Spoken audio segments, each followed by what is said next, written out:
Why do I wonder these things about the end, about the prophecy, and how come no matter who explains, I'm not going to 100% agree.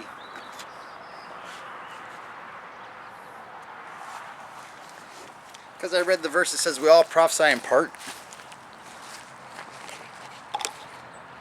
And I know for sure that things in the books were changed. And I know that you have to use a Strong's Concordance, and that in the Strong's Concordance you have multiple definitions, multiple meanings. Some, like Masons, always use a word that to say one thing, to deceive or to lead people off track, but it still says the truth. Multiple meanings for one word, like symbolic meanings, literal meanings, spiritual meanings, 3 levels. So we're all waiting for this Antichrist guy. Or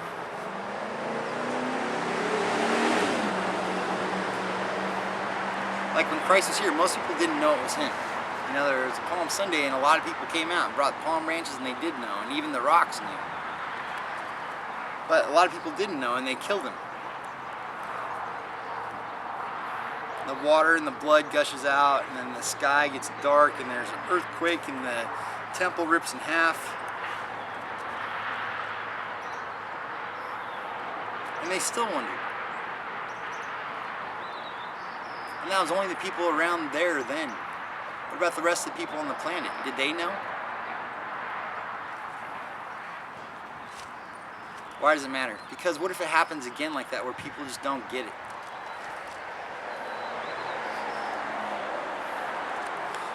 It seems like we're all going to know. But when does the millennium's 1,000 years, the day of the Lord is 1,000 years. Are we going to know at the day 1 of 1,000 years? Or are we going to know on day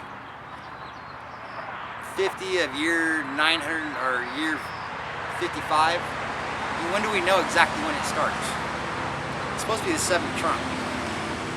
But as we go back again, as I say and I say and I say, after everyone I've studied, across all the religions, across mostly Christians and Jews in the book, you run into things like the rapture. People will tell you all day long, rapture's real. It's not a good thing, you know, it's the reaping of the angels, and the 2 in the field, and one's taken and one's left, and the ones that are taken, their bodies are piled up in the vultures circle, the peace eagles. You know, but there's tons of people in Christian churches all across the world waiting to get raptured, hoping they disappear and their clothes are left on the table. We're told Easter is for Christ. Kinda. It's for the Son. We're told Christmas is for Christ's birthday. Kinda. It's for the Son. You know, it goes down for 3 days from December 21st to 24th. And, oh my God, the Son's dying. Oh my God, the Son comes back. That's the birth of the Son. Pastor Arnold says it's also for the insemination of the Holy One of Christ, that he was actually created on that day in his mom's, in Mary's womb. So there's a lot of teachings out there that everyone says are for sure this is the way it is. And I'm telling you right now, it's the traditions of man that makes void the power of God. Why? Does God's power can't work? No. Makes void the power of God, because he's not going to do it until we pay attention to him and do it his way. And if we try as hard as we can to do the book and to understand the book, watch the world, and trust him, he's going to take care of everything. And in the 70 weeks, we take care of our part. If we all took care of our parts, you know, Christ's 2 rules. Love God more than you love yourself, love your neighbors. I say love more than yourself, just to be safe. And most people don't love themselves. I don't want to say it out loud. Treat him as you wish you'd be treated.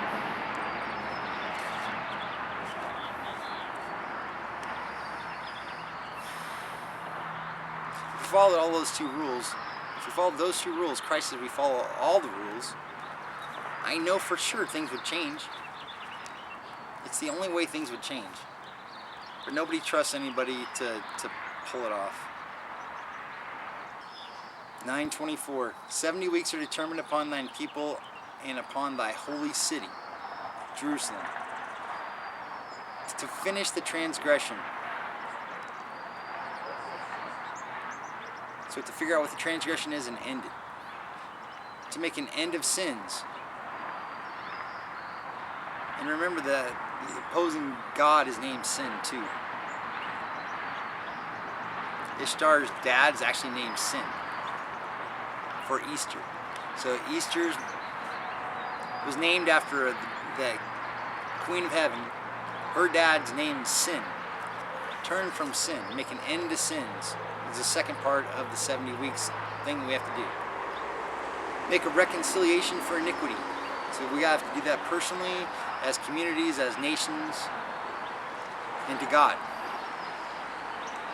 And to bring in everlasting righteousness. He's going to take care of that, but we'll try following 2 rules and waiting for him to do his thing. And to seal up the vision. So, Israel was born in 1948, bought by the Rothschilds and by Britannica.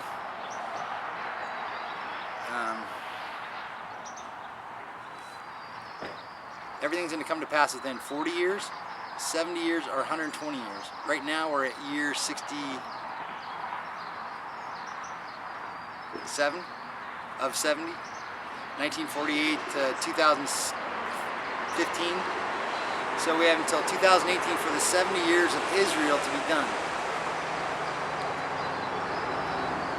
For literally, the day Israel was born, 1948 to the end, be 2018, and today we're in 2015.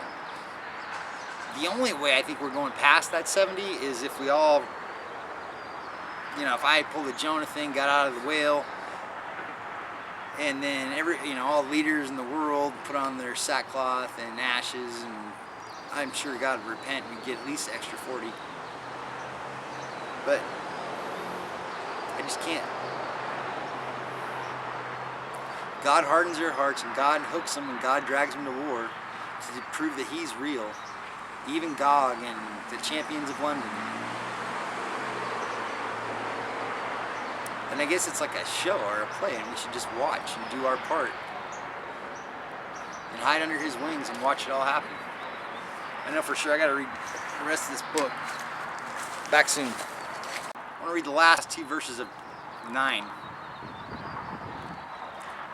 So we're waiting for the 70 weeks to be done. 69 have been done. 9:26. After 60, which is 60, in 2 weeks, so it's 62, and there's already 7, shall the Messiah be cut off. And it's Palm Sunday. Not for himself. And the people of the prince that shall come shall destroy the city and the sanctuary. And the end thereof shall be with a flood, and unto the end of the war desolations are determined. So we already know that was Rome, which is the beast that comes back with iron and clay toes.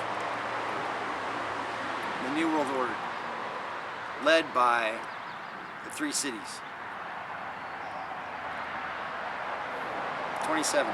And he shall confirm the covenant with many for 1 week. So what's the confirm the covenant with many? It says 70 weeks determined on thy people and upon the holy city. So the 70 weeks, I always thought this week and the confirm the covenant with many would be something to do with Israel or Jerusalem. But it could be bigger, it could be different. Because we already watched the first treaty of all time between Israel and Rome and the EU be done.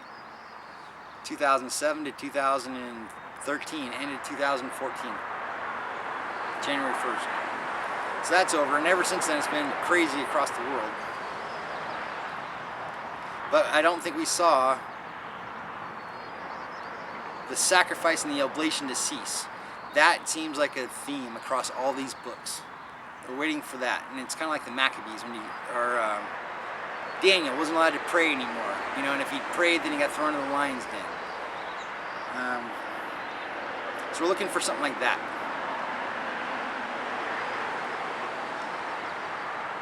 And for the overspreading of abominations, he shall make it desolate. And it's the desolate door. Antichrist, the horn that talks exceedingly great. Even unto the consummation, until that determined shall be poured out upon the desolate. Alright, now we're 10. In the 3rd year of Cyrus, king of Persia, a thing was revealed unto Daniel, whose name was called Belteshazzar, and the thing was true. But the time appointed was long. It's like, he lived a long time ago. 500 BC, 600 BC? I don't know the exact year, but it's a long time. And he had the vision back then. In those days, I, Daniel, was mourning 3 full weeks. I ate no pleasant bread, neither came flesh nor wine in my mouth, neither did I anoint myself at all, till 3 whole weeks were fulfilled. And in the 4th and 20th day of the 1st month, I was by the side of the great river, which is Hiddekel, length of time. Then I lifted up mine eyes and looked, and behold, a certain man, clothed in linen, whose loins were girded with fine gold of Uphaz. His body was like beryl, and his face was as the appearance of lightning, and his eyes as the lamps of fire, and his arms and his feet like in color to polished brass, highly polished brass, amber, and the voice of his words like the voice of a multitude. 10:7. And I, Daniel, alone saw the vision, for the men that were with me saw not the vision, but a great quaking fell upon them, so that they fled to hide themselves. Therefore I was left alone and saw the great vision, and remained no strength in me, for my comeliness was turned in me into corruption, and I retained no strength. 10:8. Therefore I was left alone and saw this great vision, and there remained no strength in me, for my comeliness was turned in me into corruption, and I retained no strength. Yet I heard the voice of the words, and when I heard the voice of his words, then I was in a deep sleep on my face, and my face was toward the ground. And behold, a hand touched me, and which set me on my knees and upon the palms of my hands. And he said unto me, O Daniel, a man greatly beloved, understand the words that I speak unto thee, and stand upright, for unto thee I am now sent. And when he had spoken this word unto me, I stood trembling. 10:12. Then he said unto me, Fear not, Daniel, for from the first day that I did set thine heart to understand, from the first day that Daniel tried to understand, and to chasten thyself before God, thy words were heard, and I am come for thy words. So he prayed, asked for understanding, and God sent him. But he got stuck. Iran, Persia, just comes up a lot, doesn't it? But the prince of the kingdom of Persia withstood me 21 days. Lo, Michael, Archangel Michael's mission.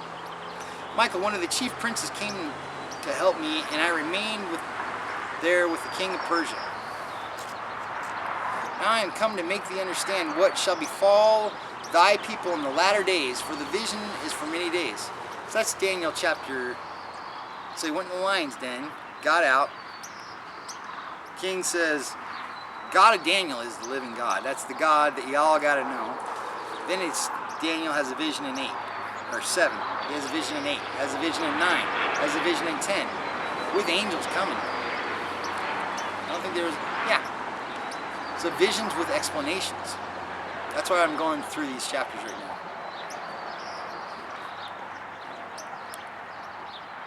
If you pick and choose verses, or pick and choose doctrines, or pick and choose what your pastor said, or pick and choose whatever, and don't go through not nitpicking every single word, but get the spirit of it. Read what's going on. Like, you start getting into the fact of every single one has got the oblation and the sacrifice ceases. Things like that will start popping up where you'll catch the similarities. Because most people just start in Revelations, they want to know what's going on, but a lot of it's back here. But the prince of the kingdom of Persia withstood me 1 days. But lo, Michael, one of the chief princes, came. So Michael's called a prince, see, also. Michael, one of the chief princes, came to help me, and I remained there with the king of Persia. 10:14. Now I am come to make thee understand what shall befall thy people in the latter days, for yet the vision is for many days. And when he had spoken such words unto me, I set my face toward the ground, and I became dumb. And behold, one like the similitude, looked like similitude, similar, of the sons of men, touched my lips. Then I opened my mouth and spake, and said unto him that stood before me, O my Lord, by the vision my sorrows are turned upon me, and I have retained no strength. The bitterness. You know, the honey's learning it, and the bitterness is after. 17. For how can the servant of this Lord talk with this my Lord? That must even, David said something like that too. So the Son of Man and Gabriel, the Son of Man and Michael. How can the servant of this my Lord talk with this my Lord? For as me straightway there remaineth no strength in me, neither is there any breath left in me. Then there came again and touched me one like the appearance of a man, and he strengthened me. Touched him, zapped him, filled him up with power, got him back to life. 18. Then there came again and touched me one like the appearance of a man, and strengthened me. 19. And said, O man greatly beloved, fear not, peace be unto thee. Even after you learned all that, peace be unto thee. Be strong, yea, be strong. And when he had heard, and when he had spoken unto me, I was strengthened, and said, Let my Lord speak, for thou hast strengthened me. Yeah, can you imagine you've been wanting to know these things for all this time, and you finally get a chance, and then you fall on your face, and you got no strength left? Because what you learned is so overwhelming you can't even breathe. So he gets zapped, gets back up, and says, okay, we can handle the truth, Jack Nicholson. You can't handle the truth. We'll do our best. Lay it on. Full truth and nothing but. Questions are fine.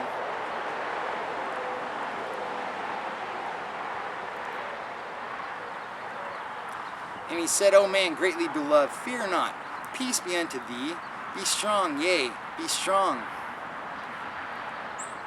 And when he had spoken unto me, I was strengthened, and said, Let my Lord speak, for thou hast strengthened me.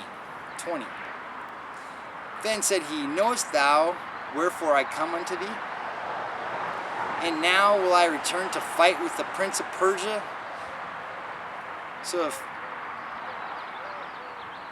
And when I am gone forth, lo, the prince of Greece shall come.